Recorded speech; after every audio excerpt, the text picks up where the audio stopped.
땅의 황망을 벗어서 우리 차를 드리고 가기 시작합니다.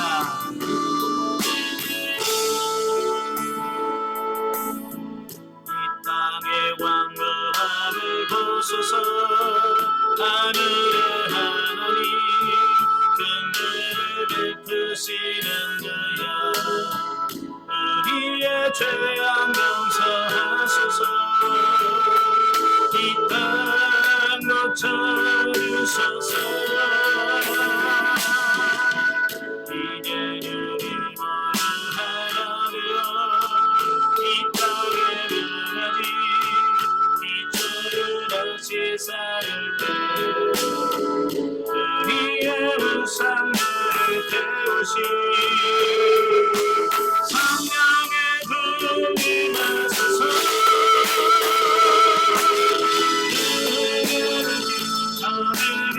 하소서.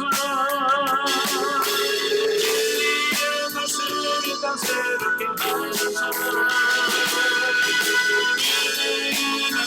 우리에게 하소서. 성령의 바람이 되라.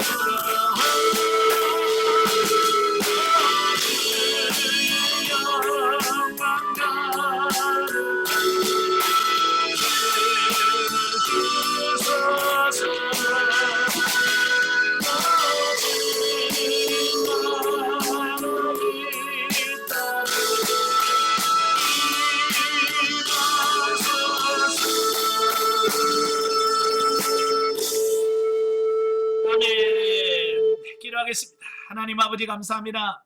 이 시간에도 저희들을 훈련의 장소로 인도하시고 하나님의 말씀을 들으며 영성 훈련할 수 있도록 해주셔서 감사합니다. 이 훈련을 받으면서 우리 영이 더 아름답게 성장되어지게 하시고 성숙되어지게 하여 주시옵소서. 정말 하나님 앞에 바로 세워지는 우리가 될 수 있도록 도와주옵소서. 이 시간 우리 성령의 구원사역 진리단계 두 번째 시간입니다. 우리 강의 들을 때 우리 지각을 열어주셔서 알게 하시고 생각나게 하시고 깨닫게 하시는 하나님의 은혜가 있도록 도와주옵소서. 시종을 주님께 맡겨오며 예수님의 이름으로 감사하며 기도합나이다. 아멘. 예, 이 시간은 훈련과정입니다. 훈련과정 교재 91페이지입니다. 훈련과정 교재 91페이지 보시면 7번이 나오게 되는데요. 7번 육신의 욕망을 취할 때 영적 분별력이 흐려진다. 들어가기 전에 지난주에 배웠던 우리 정의를 한번 살펴보고 가죠. 자, 86페이지 보시면 진리란계 정의가 나옵니다. 성령의 구원 사역에 있어서 진리단계가 뭐냐? 자, 거기 보면 성령의 구원 사역의 진리단계는 영혼이 중심이 되어 하나님의 말씀이 지켜지는 초기 단계로서 하나님의 말씀과 성령님의 역사심으로 우리 안에 신령한 집이 점차적으로 지어지고 그리스도인의 영성적 신분으로 살아들이기 시작하는 단계다. 네. 그러니까 진리 단계에서 가장 중요한 게 뭐냐면 신령한 집으로 지어지는 거예요. 예, 신령한 집이라고 하는 것은 어떤 건물을 얘기하는 게 아니라 우리가 하나님의 기록된 하나님의 말씀으로 사라져지는 삶이 신령한 집을 짓는 삶이다 라고 이렇게 말씀드릴 수 있거든요. 자, 이 부분을 정확하게 인식을 하시고 자, 오늘 91페이지로 넘어갑니다. 자, 91페이지 7번 육신의 욕망을 취할 때 영적 분별력이 흐려진다. 자, 우리가 영적 초보 단계를 지나서 진리 생명 단계에 들어가면 점차적으로 육신적인 것과 영적인 것에 대한 분별력이 뚜렷하게 생긴다. 예, 이제 진리 단계에 들어오게 되면 영적인 것하고 이제 육적인 것 이런 것들이 조금씩 분별이 되어지기 시작을 해요. 그래서 여러분들이 설교를 들어도 이게 육신적이구나, 이게 영적인 거구나, 이게 이해가 되어지고 깨달아지는 이런 부분들이 조금씩 나오거든요. 예, 분별이 되어지죠. 예, 아마 저도 이제 진리 단계 들어가면서부터 여러 가지 깨달아지는 부분이 다르더라고요. 저는 이제 뭐가 제일 많이 바뀌었냐면 이제 고난을 대하는 태도가 많이 달라진 거예요. 예, 그 전까지만 해도 유래 단계 때까지만 해도 예? 야, 고난은 싫은 거야. 이런 머리는 이해가 돼. 고난이 축복이라고 하는 것은, 고난이 복이라고 하는 것은 머리는 이해가 되는데 그래도 싫어. 아, 그래도 고난이 싫어. 근데 이랬단 말이에요. 근데 진리라는 게 들어가니까 이제 고난이 진짜 복이구나. 이게 믿어져지더라고요. 그냥 그게 믿어져지면서 이제 하나님 앞에 제가 뭐라고 기도하냐면, 하나님, 제가 영적으로 성장해야 되겠으니 제가 고난 좀 주세요라고 제가 그렇게 기도를 하고 있더라고요. 예. 이게 뭐냐면 이제 뭐가 더 중요한지를 이해하게 되어지는 거야. 그전에는 영적인 게 아무리 좋아도 그래도 나는 고난받는 거 싫어, 나 고난님이 싫어 라고 하는 어떤 그런 측면이었다면, 이제는 그 고난을 통해서라도 내가 영적으로 성장하는 것이 더 좋다라고 하는 어떤 그런 부분의 가치관이 바뀌니까, 그런 가치관이 바뀌니까 고난 좀 주세요라고 기도하고 있는 내 모습을 보더라고요. 이래 이제 육신적인 것과 진리적인 생명적인 부분들이 이래 진리 단계에 들어가면 조금씩 깨달아져 가는 어떤 그런 단계라고 보시면 됩니다. 그래서 사실은 많이 경험하면 내가 경험한 만큼 이게 넓혀지거든요, 폭이. 그래서 여러분들이 많은 경험을 해보셔야 돼요. 자, 그래서 영적인 삶이 날로 풍성해져 간다. 네, 이제 분별해 보니까 여기 좋은 걸 확실히 알거든요. 이래 영적인 부분이 훨씬 좋다는 걸 아니까 자꾸 거기 영적인 것을 생각하게 되고 그걸 또 하려고 노력하다 보니까 이제 영적인 삶이 조금씩 더 늘어나는 어떤 이런 부분을 보게 되죠. 그런데 문제는 뭐냐면 언제나 그런 게 아니라는 거예요. 이게 언제나 똑같이 그렇게 이루어져야 되는데 항상 그렇지 않더라는 얘기예요. 예, 언제나 한결같이 신령한 삶만이 보장되는 것은 아니다. 우리가 육신을 입고 있는 동안에는 언제든지 육신의 욕망이라는 최면에 걸리면 뚜렷하던 영적 분별력은 여지없이 흐려지고 만다라고 하는 사실입니다. 그러니까 잘 가다가도 어느 순간 이게 탁 흐트러져요. 예. 이게 리듬이 깨진다고 그럴까요? 이게 탁 흐트러지면 그때부터 헤매는 경우가 생기는 거거든요. 근데 그 리듬이 깨지는 게 뭐냐면 육신의 욕망이 들어오게 되면 내가 육신적으로 이게 좀만 기울어지면 이게 여지없이 사라집니다. 그러니까 이런 거예요. 보통 보면 남의 기도 제목은 잘 받아. 그죠? 집사님, 권사님 나한테 내 것 좀 기도해 줘봐. 그러면 하나님이 어떻대? 자기가 남의 건 잘해줘. 근데 자기 건 못해. 왜 그럴까요? 아니 남의 것도 할 줄 알면 자기 것도 할 줄 아는데 왜 남의 건 아는데 왜 자기 건 못해요? 예, 자기 것에 오면 육신의 욕망이라고 하는 그 부분이 이걸 자기 마음속에 이게 자리 잡아요. 예, 그러니까 육신의 욕망이 들어오면 그때부터 막 이게 헷갈리는 거예요. 이게 분별을 잘 못하는 거예요. 남의 거야 전혀 그런 거 없으면 남이 잘 되든 말든지 뭐 고생하든지 말든지 하나님 뜻 그냥 전해주면 되는데 나는 아니거든요. 내 생각이 있잖아요. 그죠? 그러니까 이게 자기 걸 분별을 잘 못하거든요. 예. 그래서 육신의 욕망이라고 하는 것이 들어오게 되면 이 분별력이 흐려져 버려요. 바로 육신의 욕망이라는 복병이 늘 우리와 함께 있다는 사실을 잊어서는 안 된다. 제가 그러잖아요.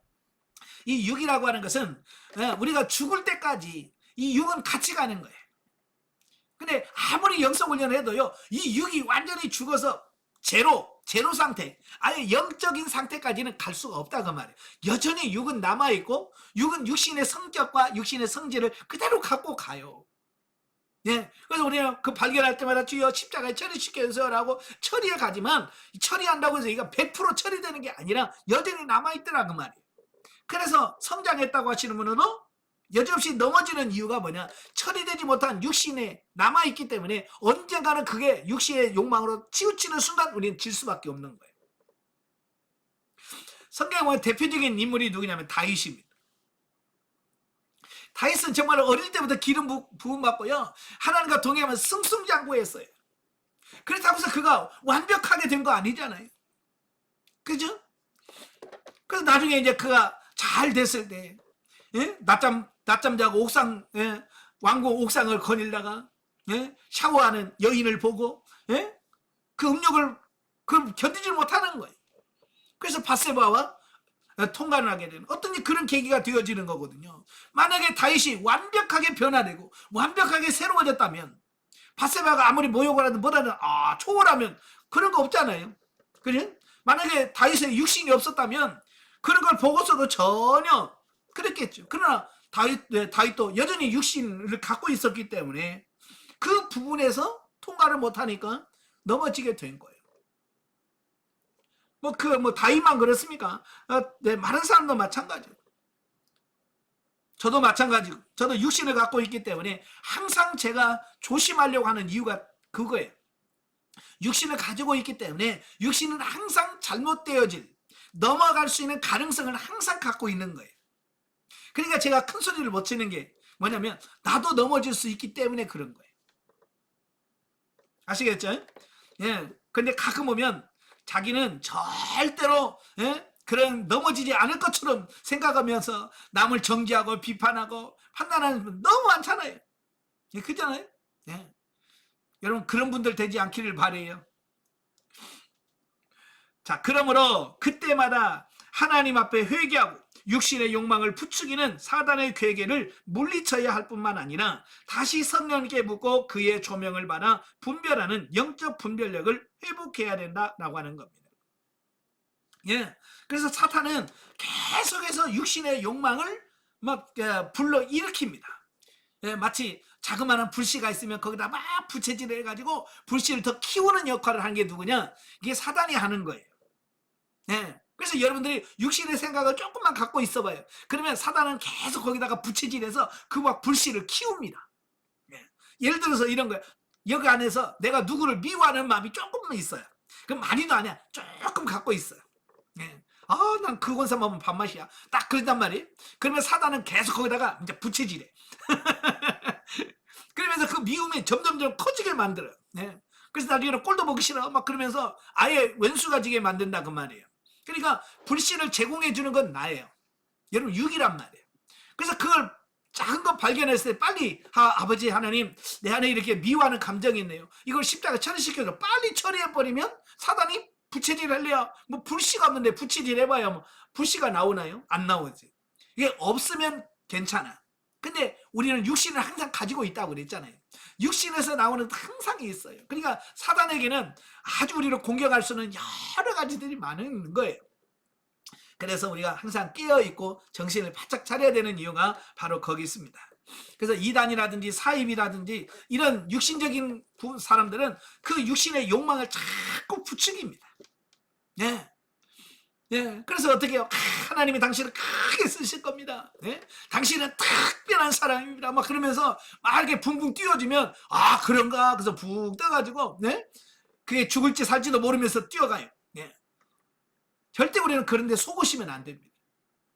아시겠죠? 예. 그래서 언제 내 안에도 육신의 욕망이 들어올 줄 몰라.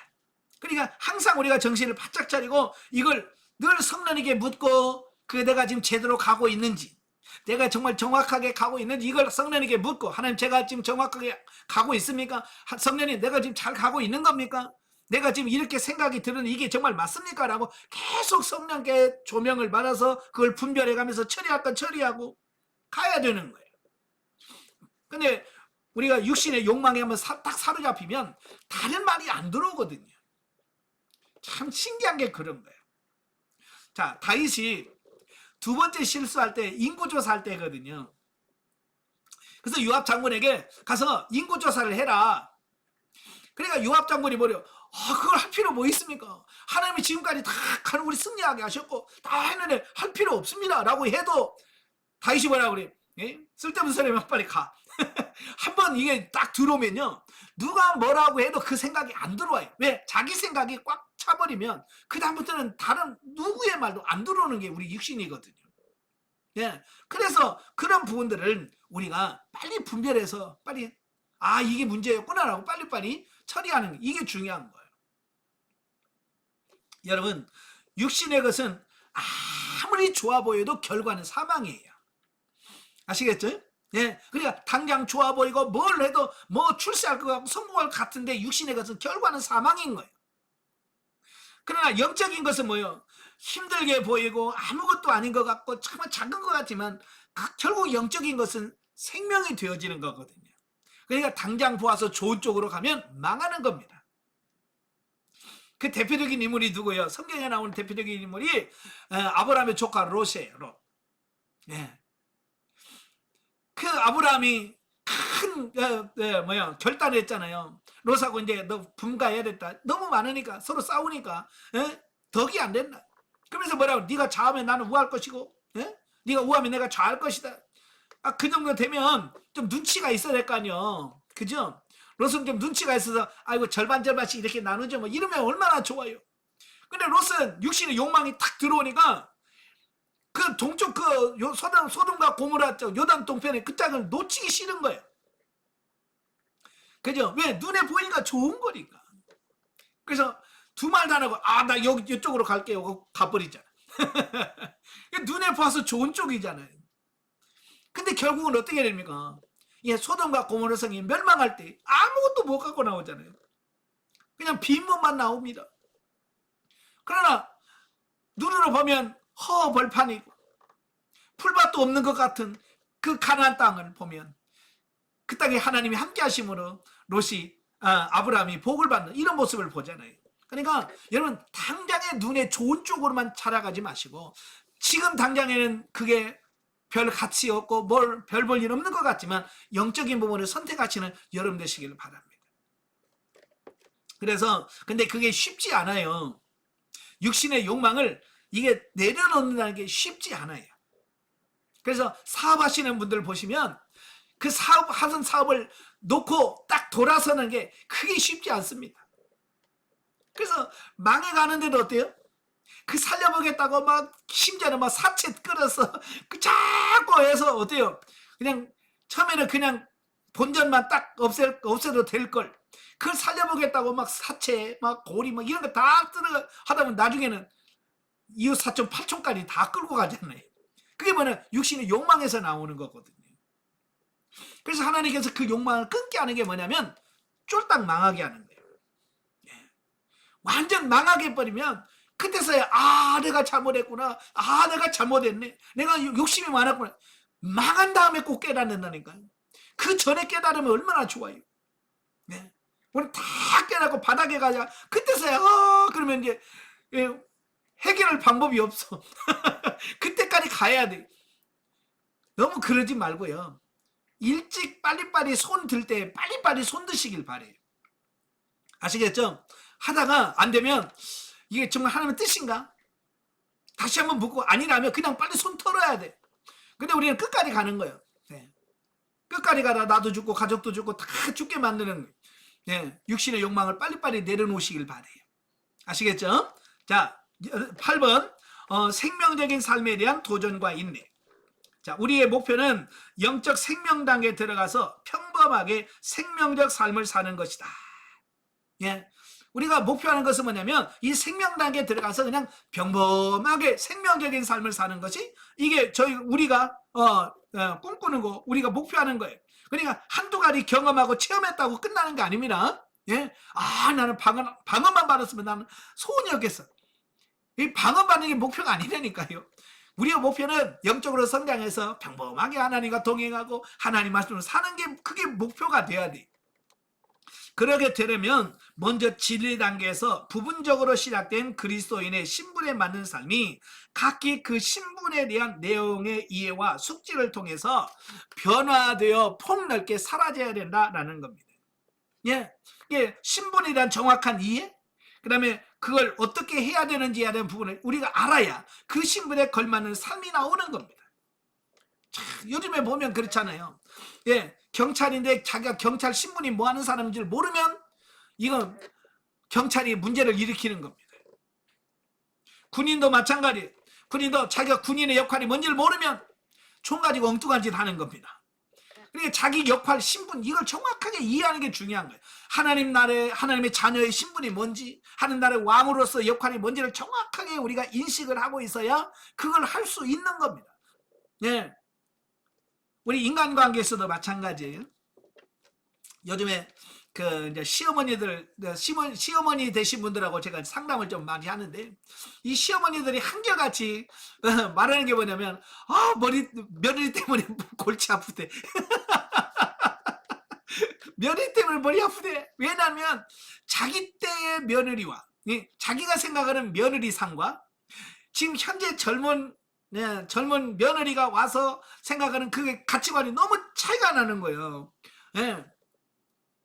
예를 들어서 이런 거예요. 옛날 며느리들은 그거 싫어도 시어머니가 시키면 네 알겠습니다 앞에서 그러잖아요.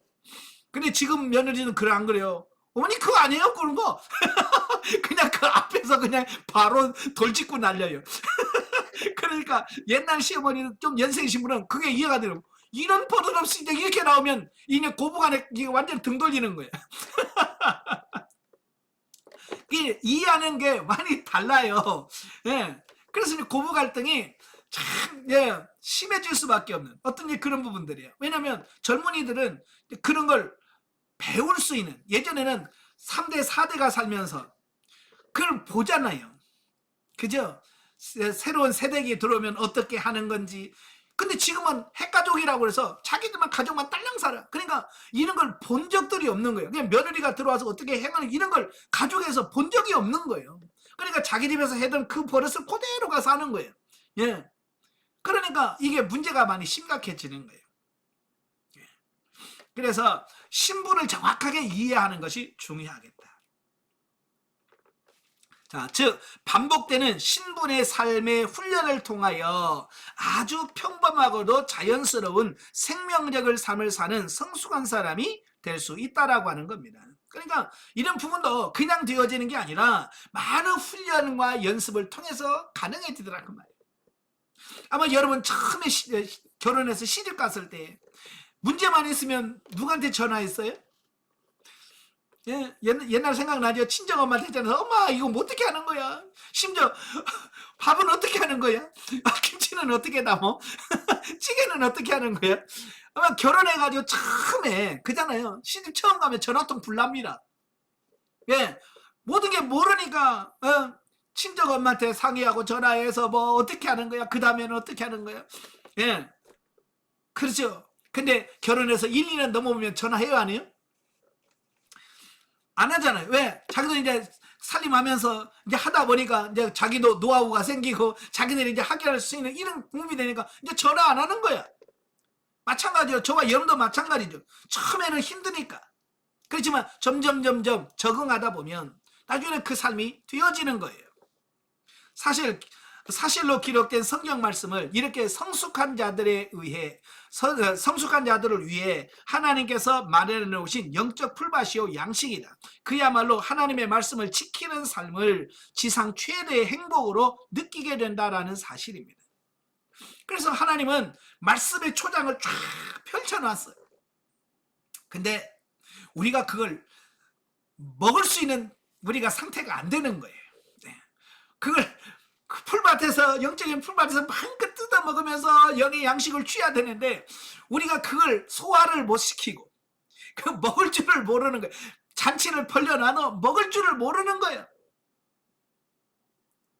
참, 제가 요즘에 가끔 어서와 한국은 처음이지 그 프로 정시에는 모르지만 그 유튜브에 가끔 올라오는 거 밥 먹으면서 가끔 봐요.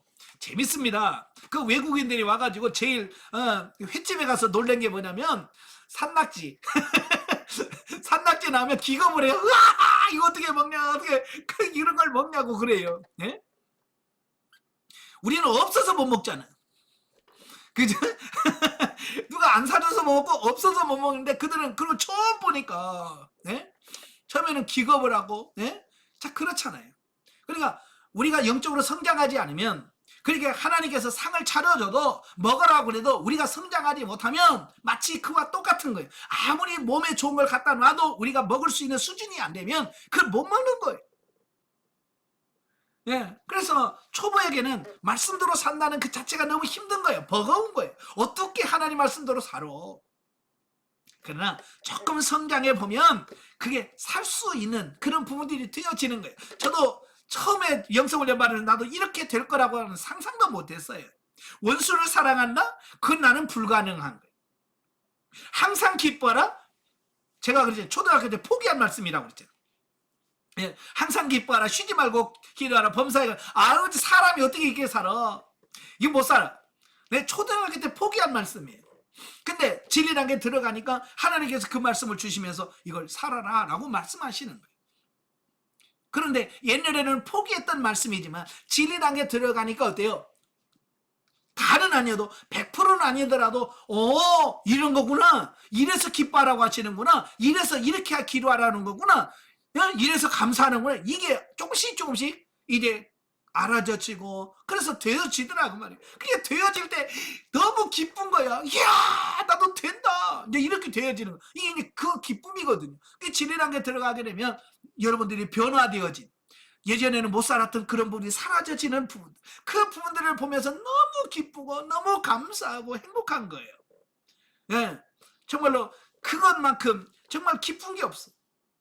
그걸 뭐라고 말하냐면 진리화된다고 말씀하는 거거든요. 그러니까 나의 삶 속에서 하나씩 이래 성경 말씀대로 우리 삶이 변화되고 새로워져 가는 과정을 진리화된다라고 말해요. 그래서 여러분의 삶이 다 진리화가 되어야 돼. 대인관계도 진리화, 성령의 구원사역도 진리화, 성령의 은사사역도 진리화, 물질관계도 진리화, 대인관계도 진리화가 되어야 돼. 이게 안 되니까 하나님께서 계속 파트너 붙여주시고 또 훈련 프로그램 돌려서 여러분을 자꾸 진리화로 만드시려고 여러 가지 여러분 뒤집었다 엎었다 하시는 거거든요.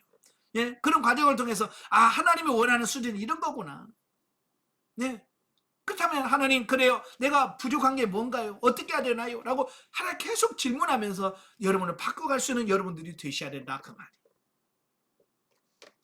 자, 거기 보면 살리는 것은 영이니 육은 무익하니라.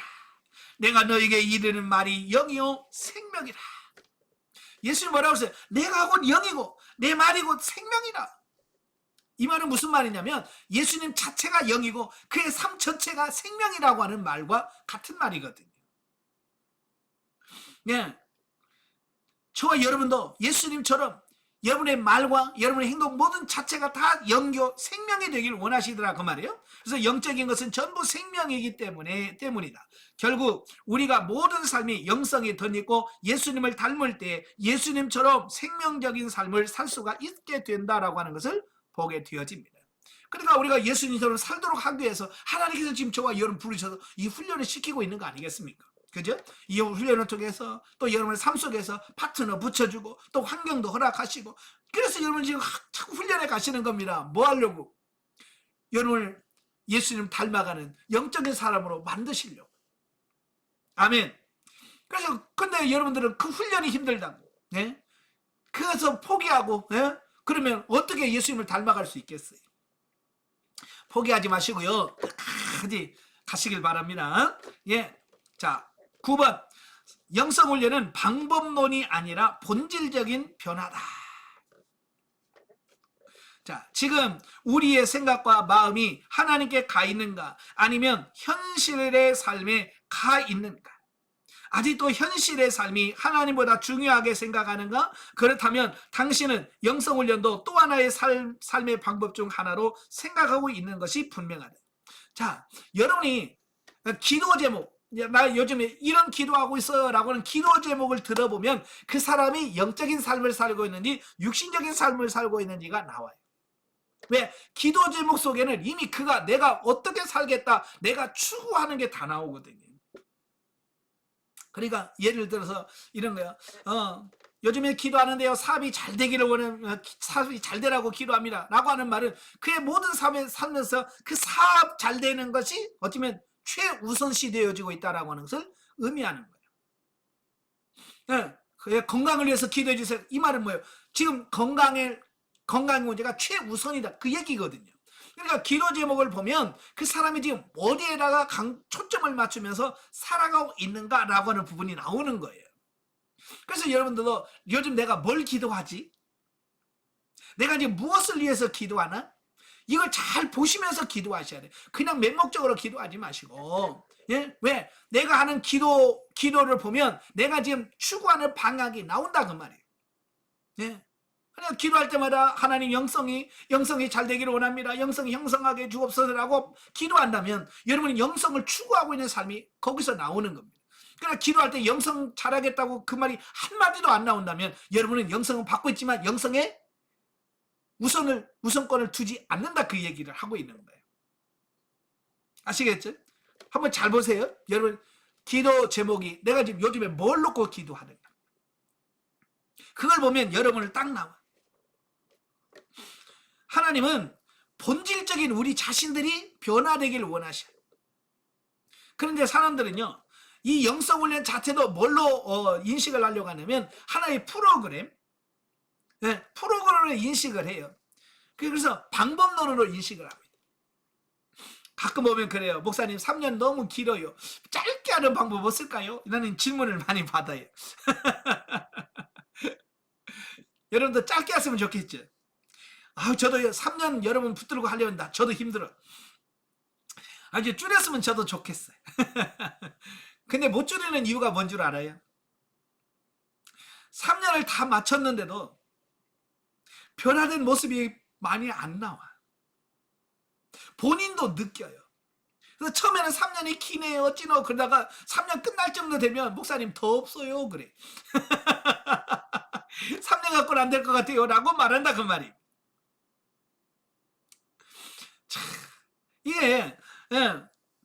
이게 3년이 긴 것 같지만 해보면 내가 안 변하는 모습을 보면 3년이 너무 짧아요. 그죠? 그런데도 어때요? 그걸 더 줄여달라고 하는 거예요. 그래서 제가 그랬어요. 얼마든지 저는 줄일 수 있습니다. 일주일에 3년 과정 다 마칠 수도 있고요. 하루에 다 할 수도 있고요. 아니 그냥 1시간 안에 딱 줄여가지고 엑기스 누구 말대로 엑기스 꽉 짜고 1시간 안에 이거 다 얘기할 수 있어요. 못해서가 아니에요. 할 수는 있지만 그걸 들어가지고 1시간 듣는다고 여러분 이게 변화되겠어요? 3년 동안 질질 끌면서 여러분이 성장하는 거 맞게끔 하고 상담하고 해도 안 되는 판에 하루 바짝 들어가고 이게 되겠습니까? 가끔 보면 이제 어느 목사님들이 그래요. 영성훈련 제가 영성훈련 한다 그러면 나도 영성훈련 했는데요 그래요. 그래서 어디서 하셨냐 그러면 어디 수도에 가서 3박 4일 하고 왔대. 그래서 어떻게 했냐 그러니까 그 침묵 훈련이라고 해서 가서 말 한마디 되는 그냥 말만 입 딱 다물고 침묵하면서 3박 4일 하고 왔다는 거예요. 아니 3박 4일 영성훈련 해가지고 될 것 같으면 세상 사람이 이렇게 악하게 세상 살아갈 때가 어디 있어. 그쵸? 그냥 나쁜 사람 교도소 왜 보내? 그냥 3박 4일 거기 영성훈련 3박 4일 보내면 되지. 근데요 인간은 그렇게 쉽게 변화될 수 있는 부분이 아니에요. 엑기스가 중요한 게 아니고요. 내가 삶 속에서 내가 경험하고 체험하면서 이게 여기서부터 가치관이 근본적으로 변화가 일어나야 그때서 삶이 나타난다 그 말입니다. 사실은 3년을 해도요 이 가치관이 안 바뀌어요. 안 바뀌어. 여전히 대화해보면 똑같아.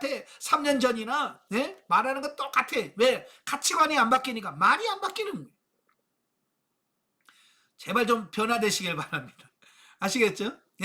빨리 되는 게 중요한 게 아니라 진짜 되어야 돼.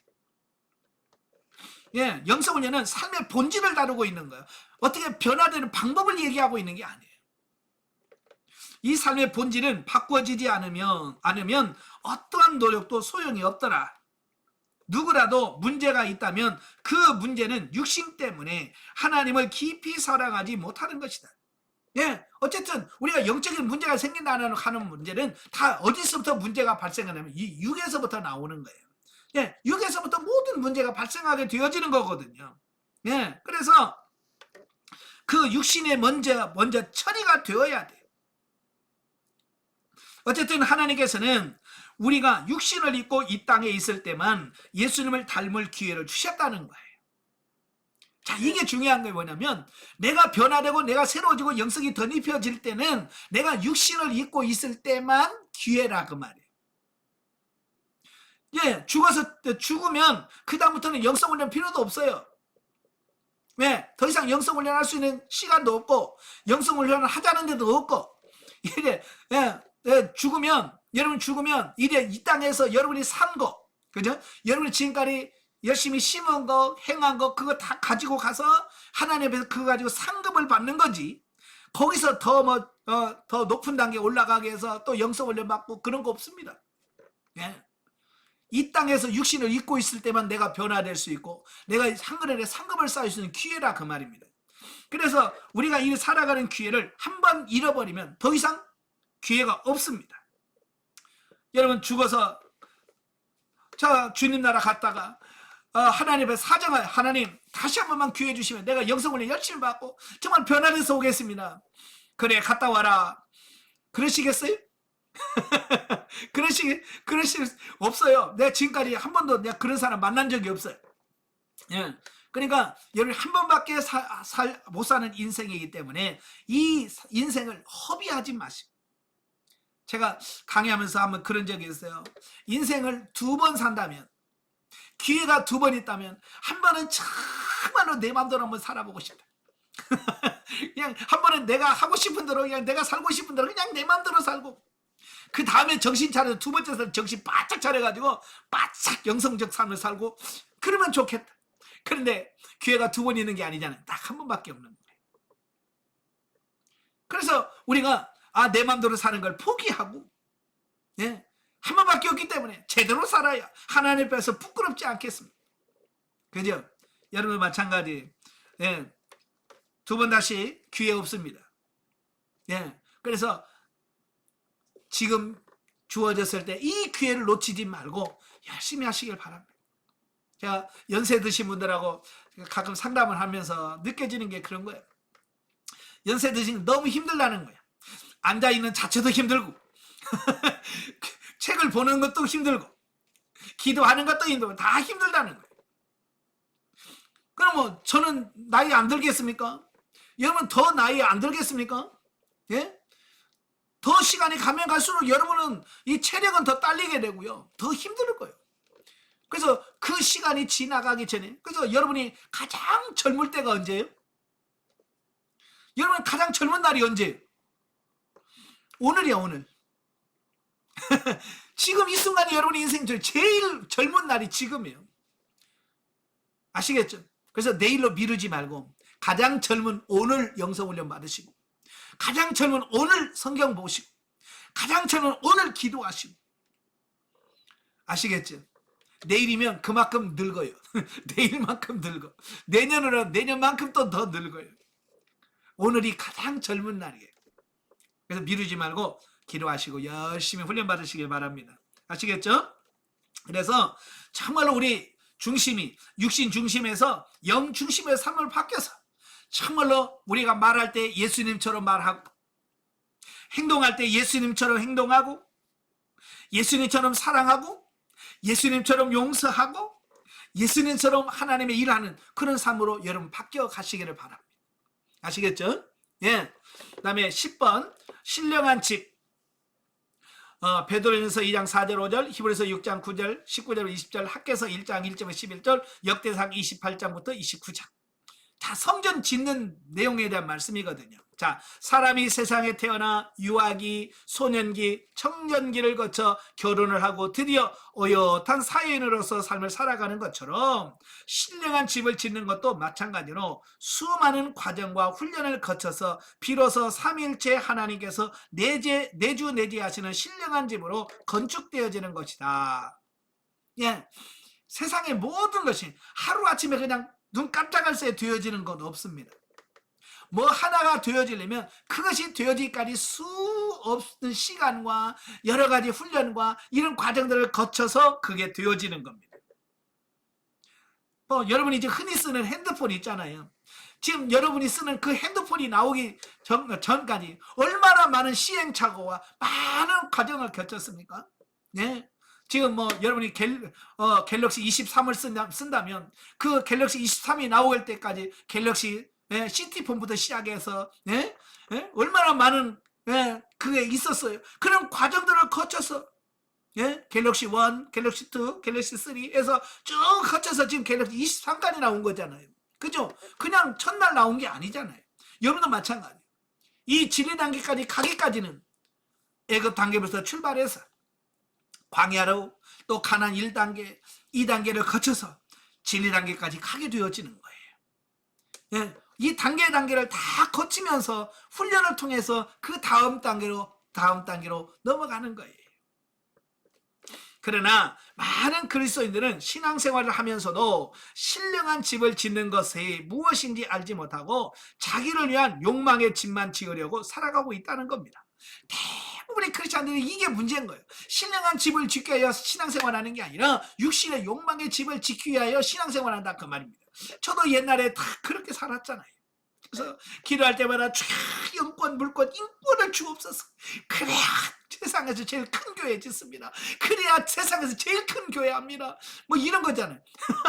나는 그게 육신의 욕망인 줄 몰랐어요. 나는 그게 하나님의 뜻이라고 생각을 했어요. 아마 제가 알았다면 그런 기도 못했겠죠. 그죠? 근데 그때는 그게 옳은 줄 알았어요. 그게 최선인 줄 알았어요. 그래서 그걸 놓고 막 기도하면서 몸부림쳤던 거예요. 그래 영성을 딱 받고 나니까 그게 의미가 없다는 것이 발견하게 되어지는 거예요. 세상에서 가장 큰 교회가 의미가 없다는 거예요. 정말 내가 하나님 앞에 섰을 때 너 가장 큰 교회에 있냐? 그걸 따지는 게 아니고 네가 얼마나 예수 그리스도를 닮았고 얼마나 생명적인 삶을 살았고 이게 더 중요한 거지. 아시겠죠? 예. 그러니까 이런 부분들이 이 가치관이 변화되는, 이게 변화되어야 돼. 근데 오늘도 많은 사람들이 그걸 알지 못하고 같이 더 기도하면서 주여 아파트 한 채 주시옵소서 뭐 사업의 축복을 맨날 고르고 있다 그러면 뭐가 뭔지 뭐가 중요한지를 모르니까 그러는 거예요. 그들은 몰라서 그런다고 칩시다. 혹시 여러분도 그러고 있지 않는지. 훈련을 받고 있는 여러분도 아직도 주시옵소서. 그러고 살고 있지는 않는지. 자, 그러므로 우리는 차원을 달리하고 높여서 신령한 집을 짓는 것을 목표로 하는 삶으로 바뀌어야 된다. 이래 여러분부터 이제 조금씩 바뀌어 가시길 바랍니다. 그래서 여러분들이 목표를 바꾸고 살아야 여러분을 보는 사람들이 권사님 왜 그렇게 살아? 다른 사람 다 이렇게 사는데 이게 진리야. 이렇게 사는 것이 세상에서 바보 소리 들어도 이게 하나님의 생명이 돼. 난 그래서 그거 살아. 나도 그럼 그렇게 살래. 그래서 다른 사람도 여러분의 삶을 모습을 보고 생명적인 삶을 살아보려고 여러분을 따라오는 거 아니겠습니까? 그렇잖아요. 여러분이 본을 보여주셔야 돼. 누군가가 앞장서서 이게 생명적인 삶이라고 보여주는 누군가가 있어야 될 거 아니에요. 그게 없으니까 사람들이 보고 따라갈 사람이 없으니까. 예? 교회 처음 전도받아서 오니까 전부 권사님, 집사님, 장로님도 모두가 집 한 채 주시옵소서 맨날 기도하면서 그러고 있으니까 이제 전도해 온 사람도 똑같이 저렇게 해야 되는구나. 그래서 맨날 또 와 주여 주시옵소서 아파트 언제 주실래요? 맨날 그러는 거 아니에요. 왜? 배운 게 그거밖에 없으니까. 여러분들이 좀 고차원적인 것을 살아야 배우는 사람도 좀 고차원적으로 기도할 거 아니에요. 그죠? 그래서 여러분이 먼저 성장하고 성숙하셔야 돼요. 자, 1. 학계서와 히브리서에 나타난 성경의 근거. 그럼 신령한 집을 짓는 걸 그냥 뜬금없이 어디서 나온 거냐라고 할 수 있겠죠. 근데 이미 성경에서 이미 그런 부분들을 다 설명해 놓고 있다는 말이에요. 자, 신령한 집은 곧 뭘 말하냐? 성전을 의미합니다. 성전. 구약 성경은 신약 성경의 말씀을 비유하는 것으로서 구약과 신약의 성전은 다음과 같이 비교 적용할 수 있다. 제가 입문과정 하면서 이미 다 설명을 드렸어요. 예, 설명 그림까지 그려가면서 다 설명을 했는데, 예, 자, 구약에 보면 성전이 있잖아요. 성막. 예, 출애굽기 25장에 보면 하나님께서 뭐라고 말씀하냐면 너 가서 성막을 만들어라. 그래서 하나님께서 그 식양을 전부 다 보여주셨어요. 나중에 솔로몬을 통해서 성전을 짓게 하셨고요. 자, 그런데 원래 그 큰 틀은 천막이나 건물이나 똑같아요. 구조가 똑같습니다. 왜? 하나님께서 말씀하려고 하는 부분은 똑같기 때문에 그래요. 그래서 한번 대충 그려보면 이렇습니다. 자, 성막의 구조를 보면 자, 이런 구조로 되어 있고요. 이 안에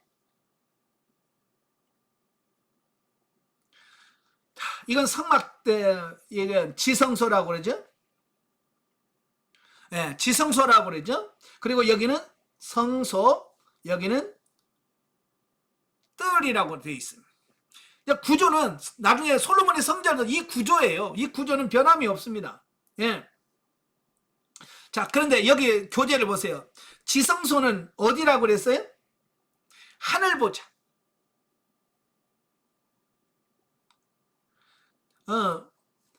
지성소는 하늘 보자를 지성소 넓은 의미에서, 그 다음에 성소는 현세천국, 예, 그 다음에 뜰은 세상나라. 자, 넓은 의미에서 지성소는 하늘 보자, 성소는 현세천국, 뜰은 세상나라로 이렇게 광의적인 측면에서 이렇게 말씀해 주고 있어요. 그러면 협의적인 가장 우리 개개인에게 적용을 하게 되면 지성소는 우리의 뭐에 해당되느냐? 영에 해당돼요. 그 다음에 혼은, 성소는 혼에, 뜰은 몸에 해당된다. 예, 영혼 몸이 바로 하나님의 거하시는 성전이 된다. 이걸 구약에서부터 이미 이런 구조를 통해서 우리에게 말씀해 주고 있습니다. 그래서 지성소에는 누가 들어가냐? 지성소에 누가 들어가요? 대제사장이 들어가잖아요. 예, 대제사장만 들어갑니다. 예, 그 다음에 성소는 누가 들어갑니까? 제사장. 뜰은 누가 들어가요? 뜰에는 유대인이나 이방인이나 다 들어갈 수 있는 곳이 바로 뜰이거든요. 예. 자, 이런 구조 속에서 이렇게 말씀해 주고 있어요. 근데 이 성전에서 가장 중요한 게 뭐냐? 하나님이 계시냐 안 계시느냐. 이게 제일 중요한 거예요. 왜 이걸 성막이라고 하느냐? 하나님이 이 안에 거하시기 때문에 성막이 되는 거예요. 성전이 왜 성전입니까? 하나님이 그 안에 계시기 때문에 성전인 거예요. 하나님이 안 계시면 성전도 아니고 성막도 아닌 거예요. 그냥 천막이고요. 그냥 집인 거예요. 근데 하나님이 그 안에 계시기 때문에 성전이 되고 성막이 되는 거고, 오늘 우리 성도들이, 저와 여러분이 성전이 될 수 있는 이유는 뭐예요? 우리 안에 삼위 하나님이 안에 거하시니까 내가 성전이 되는 거예요. 하나님이 안 계시다면 더 이상 성전이 될 수가 없는 거예요. 자, 그 밑에 다시 보충 설명 나오니까요. 자, 신약세의 성전은 좁은 의미로 볼 때는 성도의 영혼 몸이라고 말합니다. 그 다음에 넓은 의미에 볼 때는 예수님이 대제사장이 되시고 하늘 보좌가 지성소가 된다. 또 우리가 살아있는 믿음을 소유하려 한다면 하나님의 말씀이 자신에게 구체적으로 적용되는 것을 경험해야 된다라고 말씀하고 있습니다. 따라서 구약과 신약의 성전이 어떻게 우리의 영과 혼과 몸에 구체적으로 적용되는지를 이해하고 어떻게 해서 우리의 영혼 몸이 하나님의 거하시는 성전이 되는지를 알아야 된다. 왜 우리 성전이라고 하나? 그 이유를 분명하게 알으셔야 돼요. 자, 왜 성전이라고 말한다고요? 왜 우리가 성전입니까? 하나님이 내 안에 거하시기 때문에 성전인 거예요. 건물이 커서가 아니에요. 예, 건물이 아름다워서가 아니에요. 하나님이 거하시기 때문에. 내가 키가 크고 잘생겨서가 아니에요. 내 안에 하나님이 계시니까. 내가 키가 작든 크든 나이가 많든 적든 남자든 여자든 상관없어. 내 안에 하나님이 거하시면 내가 성전이 되는 겁니다. 그래서 요한복음 14장 23절에 뭐라고 말씀합니까? 예, 너희가 내 계명을 지킬 때가 되면 우리가 들어와서 거처를 그와 함께하리라고 말씀하셨습니다. 이게 뭐냐면 우리가 하나님의 계명을 지킬 수 있는 진리란 게, 진리적인 삶을 살게 되어지면 그때서야 하나님이 삼위 하나님이 우리 안에 들어오셔서 나를 성전 삼아 주실 것이라고 말씀해 주고 있습니다. 그래서 고린도전서 3장 16절, 6장 19절이면 너희 몸이 하나님의 거하시는 성전인 걸 알지 못하느냐. 우리 몸이 하나님의 거하시는 성전이라고 사도 바울이 우리에게 말씀하고 있습니다. 자, 또한 우리들 속에 내면 생활을 이룩하며 사람의 감정과 의지와 지성을 갖고 있는 혼이 있는데 이것은 성소로 비유된다. 네. 그 다음에 한편 몸은 사람의 맨 바깥에 위치하고 있는 것으로 성전 뜰에 비유할 수 있다. 예, 우리 몸은 성전 뜰에다가 비유할 수 있다. 자, 그래서 믿음의 수준이 초보일 때는 집을 건축하는 것과 마찬가지로 땅을 준비해야 하고 각종 재료를 준비하고 집 지을 목수와 그 일을 감독할 감독자들이 필요하게 된다. 근데 여러분들 그렇잖아요. 조그마한 집을 지으려고 하더라도 집을 지으려면 그 재료가 필요하고 집을 지을 수 있는 기술자가 필요하고 그걸 감독할 수 있는 사람이 필요한 거예요. 예. 그래서 결과적으로 부지, 돌과 나무, 또 건축 재료 및 건축 기술, 설계도 등 여러 가지 준비물을 갖추고 지을 때 종합적으로 만들어지는 것이며 우리는 이것을 가리켜서 집 또는 건축물이라고 한다라고 하는 겁니다. 그러니까 아무것도 없이 집을 짓는다? 불가능하죠. 뭐 있어야죠. 재료가 있어야 집을 짓을 거 아니에요. 예. 재료가 부족하면 부족한 재료를 가지고 집을 지으면 결국 뭐가 돼요? 재료가 부족한데 집을 지으면 뭐가 돼요? 부실시공이 되는 거예요. 예. 사람이 살 수 없는 건축물이 되는 거예요. 우리도 경험했잖아요. 삼풍백화점 무너졌잖아요. 성수대교 무너져 봤잖아요. 뭐 때문에 문제예요? 예, 성수대교 왜 무너졌어요? 예, 규격에 따라서 철근 같은 걸 쓰질 않는 거예요. 이 공사하는 사람은 돈 빼먹으려고, 예, 삼풍백화점 만들 때도 예를 들어서 10개의 철근을 넣어야 되는데 10mm짜리, 예? 10mm짜리 10개를 넣어야 되는데 이걸 몇 개씩 빼먹는 거예요. 10개 안 넣고 9mm짜리 8개만 넣는 거예요. 그러니까 왼쪽으로 보면 뭐 이게 딱 콘크리트 이러니까 그 안에 뭐 철근을 다 넣는지 안 넣는지 어떻게 보여? 뭐 알 수가 없잖아요. 그러니까 그들이 다 빼먹은 거예요. 그리고 겉으로 봐서는 멀쩡한 거예요. 근데 그 안에 철근 빼먹었지, 못 빼먹었지. 그러니까 재료가 없이 해놨으니까 그게 무너질 수밖에 없는 거예요. 여러분도 마찬가지예요. 충분한 재료와 이런 걸 갖고 해야 되는데 재료가 없이 여러분 성전 지으려고 하다 보면 결국 여러분도 부실공사가 돼요. 그러니까 제 상담하다가 생명단계 들어오고 신분단계 들어가게 되면 이 부실시공한 사람들은 벌써 말에서 표시가 나. 목사님 안 돼요. 목사님 안 들려요. 목사님 뭐가 잘 안 돼요.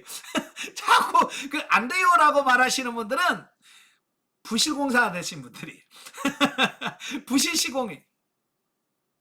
그러니까 부실시공하니까 중공검사가 안 떨어지는 거야. 중공검사가 안 떨어지니까 그 안에 삼위 하나님이 들어오고 싶은데 들어갔다가 이제 언제 무너질지 모르니까 하나님은 못 들어오시는 거예요. 네, 들어갔다가 무너지면 안 되니까. 그러니까 하나님이 내 안에 들어오셔야 되는데 들어오셔서 내 안에 같이 하나님과 동행해야 되는데 하나님이 안 들어오셔. 왜? 부실공사 돼가지고 언제 무너질지 모르니까.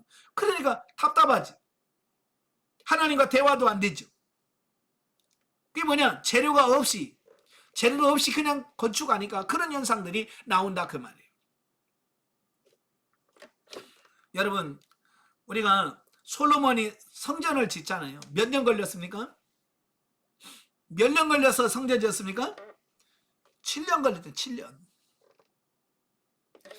왜 그렇게 크고 웅장한 성전을 짓는데 7년밖에 안 걸렸을까요?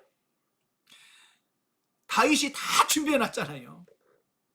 다윗이 성전 지을 재료를 다 준비한, 심지어 설계도까지 모든 재료까지 사람들까지 다 조직해서 그냥 솔로몬은 자 준비 땅 그러면 다 모든 게 다 될 수 있게 완벽하게 준비를 해놓았어요. 그러니까 그렇게 다 해놓으니까 그가 재료가 풍성하니까 다 그렇게 짓고도 남았기 때문에 그렇게 지었다 그 말입니다. 여러분도 마찬가지예요. 지리단계에 와서 성전을 지어야 되는데 뭐 재료가 있어야지 뭐 벽돌이 있어야 집을 지을 거 아니에요. 그래서 많은 분들이 그래. 아유 나중에 가서 하면 돼. 가서 언제 합니까? 언제 벽돌 구워가지고 언제 만들어가지고 그걸 하나씩 말려가지고 그걸 벽돌 하나씩 언제 쌓고 있습니까? 미리 탁탁탁 벽돌은 벽돌 만들어 쌓아놓고 철근은 철근대로 쌓아놓고 그렇게 해놔야 착착착착 원하는 대로 해야 될 거 아닙니까? 그죠? 그 재료가 있어야 일이 진행이 되잖아요.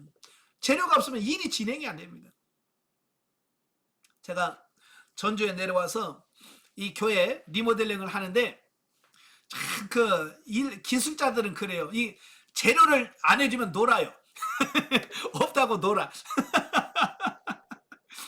그러니까 그 일당이 얼마나 비싸. 일단 하루에 30만 원씩이야. 목수들 하루에 30만 원씩이에요. 그게 한 시간만 놀면 이 사람 얼마요? 한 시간 그 사람 놀면은 하루 일당에서 한 6만 원, 5, 6만씩이 그냥 노는 거 날라가 버리는 거야. 그냥 한 시간 재료 없다고 놀면 5, 6만 원씩 한 시간에 날라가는 거예요. 그러니까 제일 중요한 게 뭐냐면 뭐가 필요합니다. 딱 떨어지기가 무섭게 막 가서 딱딱 재놔야 돼. 그냥 미리미리 뭐가 필요해요. 아침에 뭐 필요합니까? 그래서 미리 딱 해서 사다 놔야 그분들이 안 쉬고 재료가 계속 있으니까 일이 빨리빨리 진행이 되어져 가는 거예요. 그걸 보면서 배운 거예요. 아, 재료는 빨리빨리 쌓아놓고 해야 이게 일이 진척이 되는 거예요. 여러분도 마찬가지예요. 미리미리 성경을 읽어놓고 미리미리 기도해놓고 미리미리 묵상도 하고 다 기도도 해놔야 이게 진리단계 척척척척 하는데 내 기도하는 진리단계가 그때 가서 성경 읽지 뭐 그때 가서 뭐 기도하지 뭐 언제 기도하고 누구 말대로 언제 벽돌 구워가지고 언제 진흙 이겨서 구워가지고 만들어서 언제 집 짓고 있냐고요. 그러니까 대부분의 성도들이 또 성전도 못 짓고 천국 가는 이유가 바로 그런 거예요. 준비가 없어요. 준비가. 여러분도 미리미리 준비하시길 바랍니다. 아시겠죠? 자, 하나님께서는 육신적인 것들이 우리 앞에 죽고 썩을 것이지만 여러 가지 환경 조건 사건이라는 재료를 이용하여서 전짐적으로 변화 훈련 성장시킴으로써 날마다 새롭고 실용적인 존재로 변하게 하신다. 이 말이 무슨 말이냐면 하나님께 저와 여러분 훈련에 가셨는데 뭐가 필요하냐면 첫째 시간이 필요하고 둘째는 훈련이 필요하다는 거예요. 우리는 욕심이 많아가지고 하나님 오늘 당장 변화시키게 오늘 확 변화시키게 우리는 그러잖아요. 근데 그렇지 않고요. 이거 내가 변화되려면 변화되는데 시간이 필요하다는 시간이 필요하고 그냥 시간만 간다고 되는 게 아니라 그 시간 속에 훈련을 통해서 우리의 가치관이 바뀌어져야 우리가 변화되는 겁니다. 아시겠죠? 그래서 하나님께서는 지금 계속 저와 여러분들에게 여러 가지 환경과 사건들을 통해서 지금 여러분을 훈련해 가시는 겁니다. 그래서 때로는 파트너도 붙여주시고 때로는 물질 훈련도 시키시고 대인관계도 시키시고 그래서 지금 훈련해 가시는 겁니다. 자, 계란의 흰 자위와 노린 자는 그대로 요리에 먹을 수는 있어도 고기로 먹을 수는 없다. 완벽한 영양으로 완전히 완성식품이 계란이라고 하잖아요. 계란 많이 먹으면 좋대요. 하루에 2개씩만 먹으면 건강에 좋답니다. 그런데 계란 먹으면서 고기 좀 먹었으면 좋겠다. 계란하고 고기는 차이가 나잖아요. 그죠? 아무리 내가 고기 먹고 싶어도 계란으로 고기가 될 수는 없어요. 그런데 그 계란을 3주 동안 부화를 시키면 예전 계란하고는 전혀 다른 본질적으로 다른 존재가 탄생을 해요. 그죠? 그 같은 계란이잖아요. 같은 계란 그냥 툭 해서 후라이 휙 해먹으면 그냥 계란 후라이로 끝나는 건데 그걸 참고 인내하면서 3주를 기다리고 부화를 시키면 그 계란하고는 전혀 다른 고기라고 하는 그죠? 병아리라고 하는 새로운 존재가 딱 되는 거예요. 마찬가지예요. 저와 여러분도 육신적인 삶이지만 육신적인 삶을 갖고 있지만 시간이 흘러가면서 인내하고 가다 보면 전혀 다른 지금의 삶은 전혀 다른 존재로 우리가 바뀌어져 있는 우리의 모습을 본다 그 말이에요.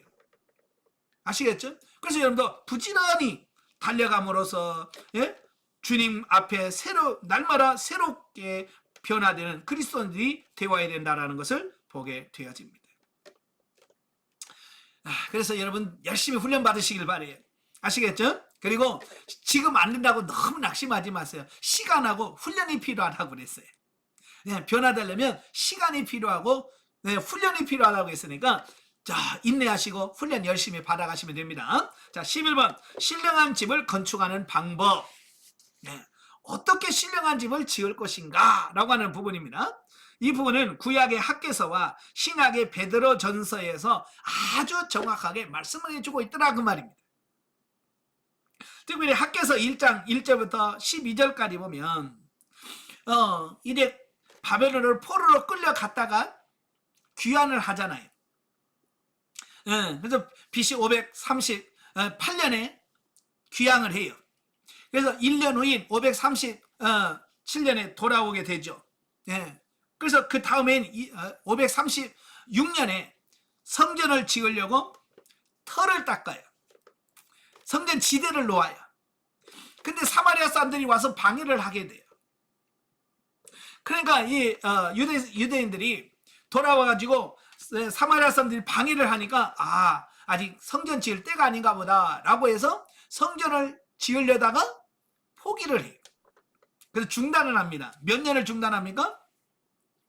16년이나 중단을 해요. 16년이나 성전을 짓다가 중단을 해요. 그러면서 성전을 안 짓고는 뭔 짓 하냐니까, 성전 아니니까 남은 시간을 가지고 자기 집 짓고 그냥 육신의 생활 아니라고 열심히 막 그 온통 그 자기 육신의 집 짓고 막 여기다가 온통 거기다가 시간을 쓰는 겁니다. 그래서 판벽한 집을 지었다. 그래서 여기서 판벽한 집이라고 하는 말은 고급 인테리어를 한 자기 집. 그러니까 그들이 왜 돌아왔어요? 왜 예루살렘 왜 돌아왔어요? 이스라엘로? 돌아온 이유가 뭐예요? 성전 짓고 하나님께 예배 드리고 하나님께 제사 드리려고 귀환한 거거든요. 근데 그거 다 까먹고는 자기 집 짓고 그 육신의 생활하는데 거기다가 온통 모든 신경을 다 쓰고 있는 거예요. 그러니까 하나님께서 학개 선지자를 통해서 그들을 책망하면서 야 그게 옳으냐?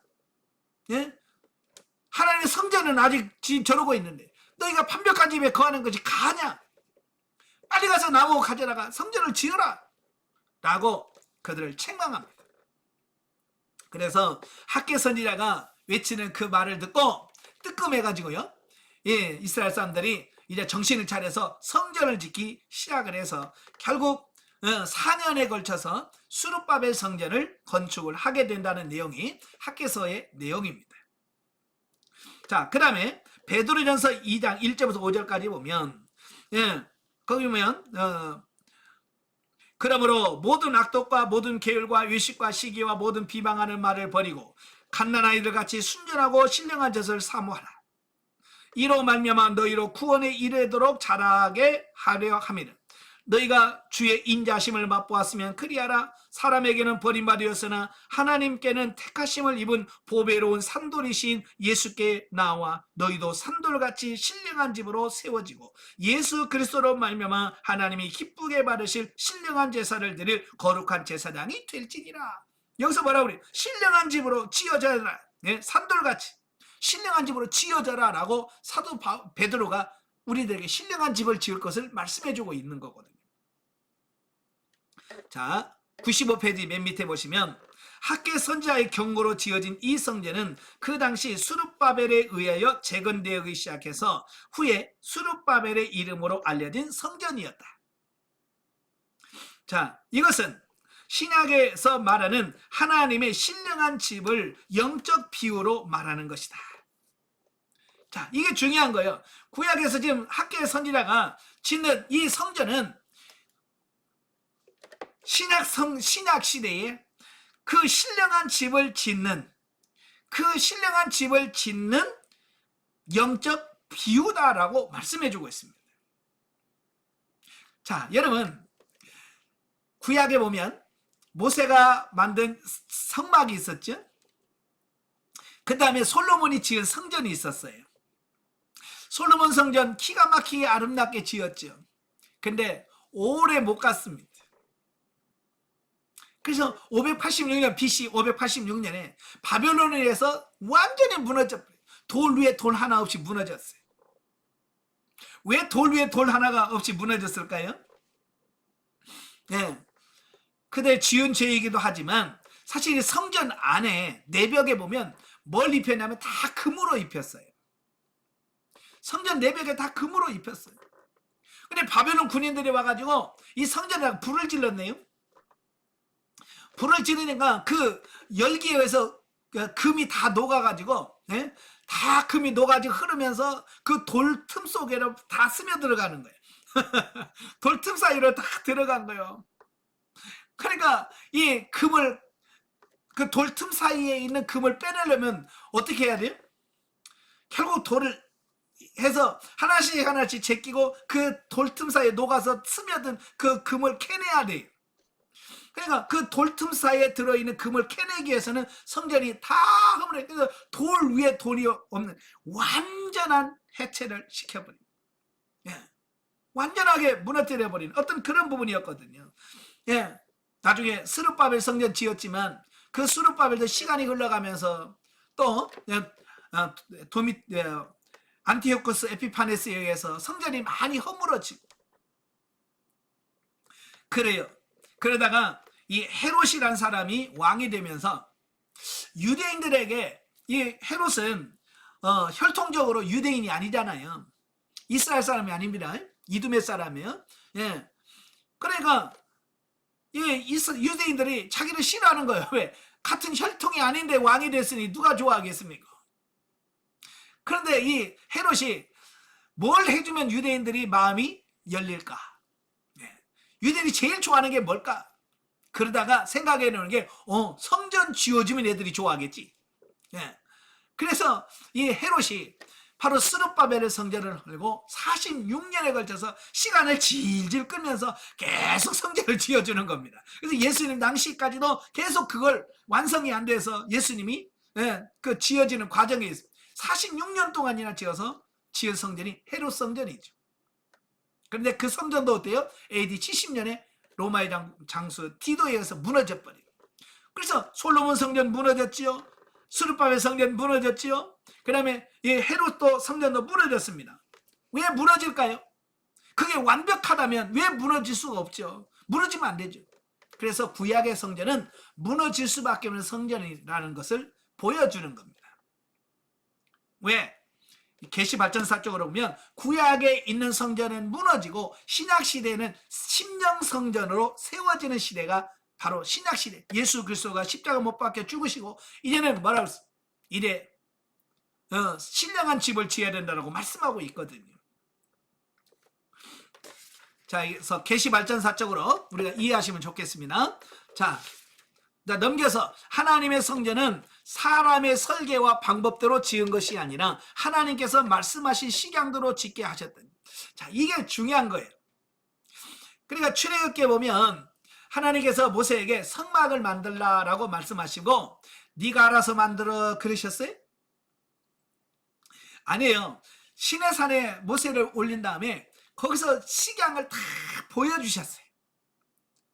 그래서 성막 규모는 어떻게 질 것이며 또 법궤는 어떻게 만들 것이며 등잔은 어떻게 만들 것이고 떡상은 어떻게 만들 것이고 하나님께서 식양을 다 보여주셨어요. 그래서 모세가 그 하나님께서 말씀하신 대로 보여주신 그 식양대로 그대로 했습니다. 그래서 출애굽기 39장 40장에 보면 여호와께서 말씀하신 대로 되었더라. 여호와께서 말씀하신 대로 다 온전하게 만드는 것이 성막인 거예요. 가장 중요한 게 그런 거예요. 여러분들의 삶이 하나님의 말씀대로 100% 사라져야 그게 뭐예요? 그게 신령한 집을 짓는 삶이 되는 거예요. 좀 힘들다고 대충 만들지 이건 그거 안 되는 거예요. 식양대로 하나님 말씀하신 대로 돼야 되는 거예요.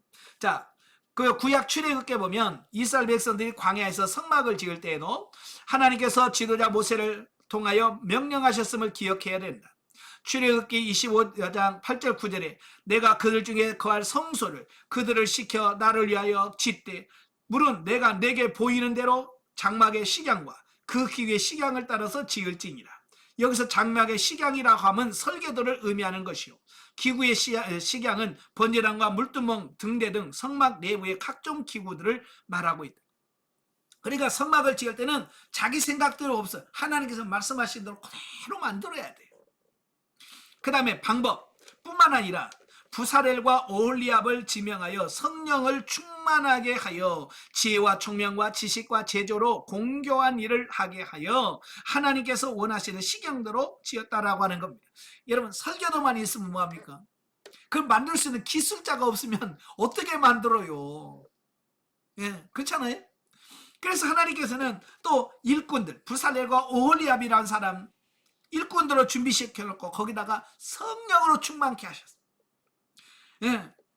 그래서 그걸 만들게 하셨어요. 자, 신약 시대에 신령한 집을 건축하는 것과 구약 성전을 건축하는 것은 불가분의 관계가 있는데, 구약은 신약을 전개하기 위한 영적인 비유와 모형으로 보여주는 말씀입니다. 그러니까 구약은 모형과 예표요, 그림자예요. 그러니까 구약을 보면서 어떻게 지었더라 라고 보면 신약도 이렇게 짓는 거구나 라고 우리가 알 수 있는 거죠. 자, 구약의 성전과 신약 성전의 차이점을 보면, 구약 당시에는 손으로 만든 성전이었다. 그죠? 많은 사람이 일꾼을 통해서 돌을 깎고 나무를 깎고 해서 사람의 손으로 만들어, 구약의 성전을. 그런데 신약에서는요, 사람의 손으로 만들지 않습니다.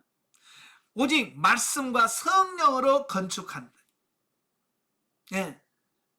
오직 말씀과 성령으로 건축한 신령한 집인 것이다. 그러므로 구약에서는 그 재료가 나무나 돌이었으며 기술적으로는 성령의 조명을 통해서 건축했다.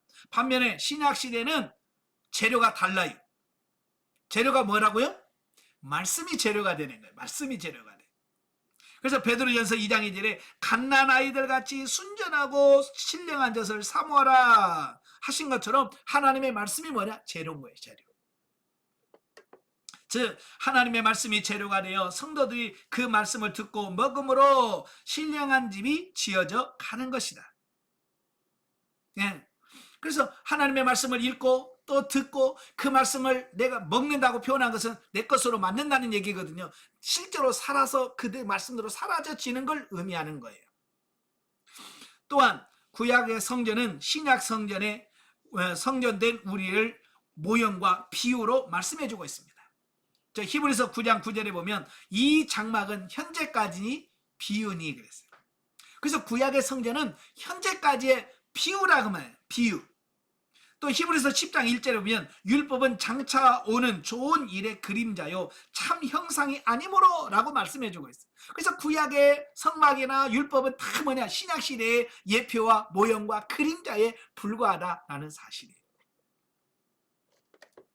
그래서 신약 시대에 있어서 신령한 집을 짓는 데는 은사를 빼놓고는 건축할 수가 없다라는 겁니다. 그래서 제가 성령의 은사 사역 처음 1단계 기본 체험 단계에서 육체 영성을 입혀주는 이유라고 하는 부분을 말씀하면서, 왜 하나님께서 왜 우리에게 은사를 주시느냐, 은사 주신 목적에 대해서 말씀한 적이 있습니다. 은사를 주신 목적은 신령한 집을 짓는 도구로 주셨다. 은사는 신령한 집을 짓는 도구예요. 여러분, 집을 짓는데 맨손으로 지을 수 없잖아요. 그죠? 집을 지으려면 그 집을 짓는 도구가 필요해요. 저희 보면 제 교회에 인테리어를 하는데 그 목수를 이제 제가 뭐 다 목수 일을 할 수가 없잖아요. 그래서 목수를 이제 섭외해서 오라고 해서 이제 그분이 와서 오는데요. 봉고차 있잖아요. 그 차로 한 차 짐을 갖고 오는 거예요. 그래서 뭐냐 그랬더니 전부 다 그 도구예요, 도구. 막 이만한 가방이 몇 개나 되는 거야. 막 몇 개를 들면서 계속 들고 오는 거야. 근데 가방 열 때마다 드릴부터 시작해서 자부터 시작해서 망치부터 온갖 그 도구들 있잖아요. 일하는 도구들이 줄줄이 나오는 거야, 줄줄이. 야, 그걸 보면서 역시 다르다. 저는 그런 일을 하려고 해도 뭐가 없어요?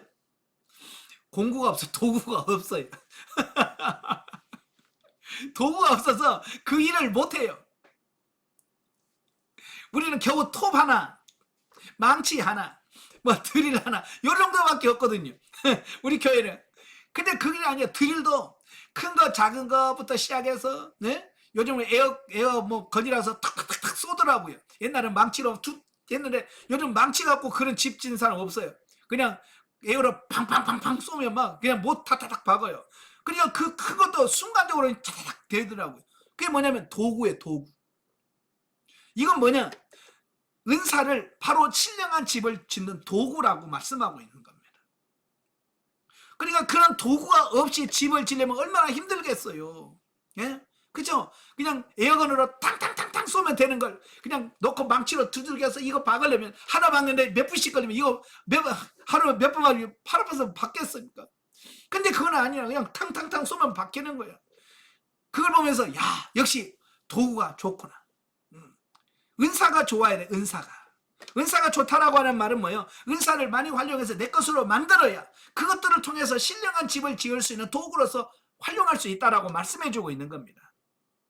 예, 다시 말하면 진리가 말씀하고 있는 거룩한 인격대로 우리들의 영혼 몸이 세워지게 하시려고 하나님께서 우리에게 은사를 주셨다라고 하는 겁니다. 그래서 신령한 집을 지으려면 은사가 없으면 불가능하다. 이게 은사가 없이 방언 통역 예언이 안 되면 정말 하나님의 뜻을 듣고 판별하고 하나님의 음성을 듣는 게 불가능한 거예요. 초기에는.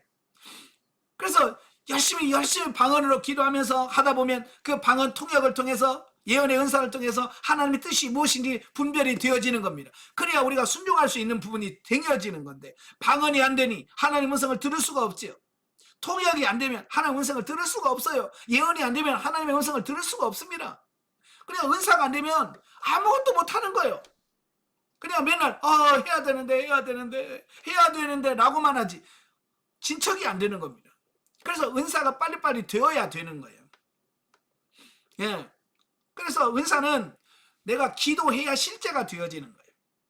아시겠죠? 그래서 기도 안 하면 은사는 실제가 안 돼요. 그래서 처음부터 제가 입문과정 할 때부터 기도해야 된다라고 계속 강조하는 이유는 기도해야 은사가 되고 은사가 되어야 신령한 집을 지을 수 있는 부분이 되어지기 때문에 기도하라고 말씀합니다. 근데요, 시간 없다고 못하지, 기도할 환경이 안 된다고 못하지, 뭐 그러면서 우리는 안 한단 말이에요. 안 하니까 진리 단계에 와서 이게 실체가 안 되는 거예요. 그러니까 진리 단계에서 한두 명씩 떨어지는 이유가 뭐냐면 안 되니까. 이게 막 돼야 신나거든요. 그죠? 되어야 막 하나님 음성에 들려주고 막 해야 재밌습니다. 신기합니다. 막 그러면서 뭐 열심히 가는데 기도해도 방언도 못하지. 뭐 방언해도 통역도 안 되지. 그러니까 뭐가 뭔지 모르겠지. 근데 자꾸 신령한 집을 지으라고는 하지. 예? 그러니까 에이 모르겠다. 이제 모르겠다. 그냥 떨어지는 거예요. 은사가 되어야 돼. 아시죠? 은사가 되려면 뭐 해야 된다고요? 기도해야 된다고. 자, 이 은사를 통해서 영과 혼과 몸을 진리의 사람으로 온전케 되도록 세워야 한다. 따라서 은사를 받을 때 충만히 받아서 풍성하게 활용하는 일이 매우 중요하다. 은사 받지 못한 사람은 성전을 지을 수 있는 기술을 얻지 못한 사람이라고 할 수 있다. 예, 기술이 없고 도구가 없는데 뭐 할래야 할 수가 없지요. 그러므로 은사의 충만이 필요하다. 은사가 충만하여 성령의 지도와 인도를 받고 성령님의 계시를 통하여 진리를 분별하고 진리의 말씀대로 사는 삶이 되어야 된다라고 말씀해주고 있습니다. 네, 그래서 같은 목수라도 경력이 몇 년짜리냐에 따라서 이것도 실력이 다르더라고요. 그냥 같은 목수라도 똑같은 게 아니고 목수 경력이 몇 년이냐에 따라서 확실히 다르더라고요. 경력이.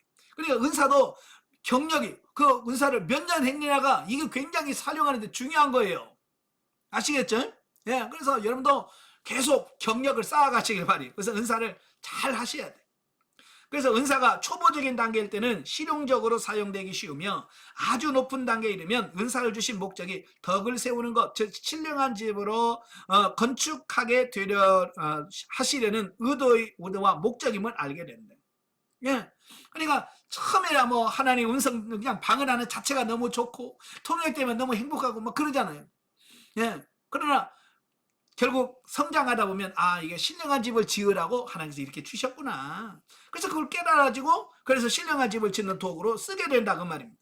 근데 성장이 안 되니까 그 은사 가지고 그냥 은사 받은 거 가지고 재미있게 막 쓰다 보니까 실용주의로 흘러가고 은사주의로 빠져버리는 겁니다.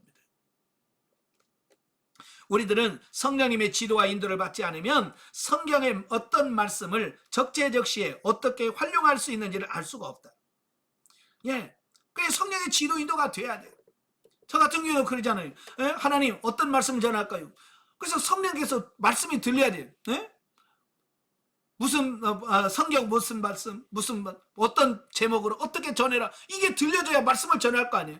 저도 가장 힘든 게 뭐냐면 하나님 어디를 무슨 말씀 전할까요? 대답이 없으면요 진짜 답답합니다. 제일 힘든 게 그거예요. 하나님 오늘 본문 말씀 주세요. 본문 말씀 제목 주세요. 그래서 그냥 탁탁 주면 너무 쉬워. 근데 그게 안 주면 너무 힘들어요. 여러분도 그럴 거예요. 하나님께 물어서 대답이 없으면 얼마나 힘들어요. 그죠? 그래서 빨리빨리 그런 훈련하셔서 하나님의 음성을 빨리빨리 듣고 순종하는 여러분 빨리빨리 되셔야 돼요. 그러므로 말씀이 재료가 되고 성령의 은사가 몫으로서의 기술이 되어서 우리를 하나님이 거하실 수 있는 신령한 집으로 건축되게 하기 위하여 이 은사를 선물로 주신 것이다. 그래서 은사를 가지고 실용주의를 쓰지 말고 신령한 집을 짓는 도구로 쓰시라고 했구나. 그래서 하나님 어떻게 할까요? 하나님 어떡하지요? 라고 묻고 주님이 말씀하신 대로 듣고 순종함으로써 이 신령한 집을 짓는 여러분들이 되시길 바랍니다.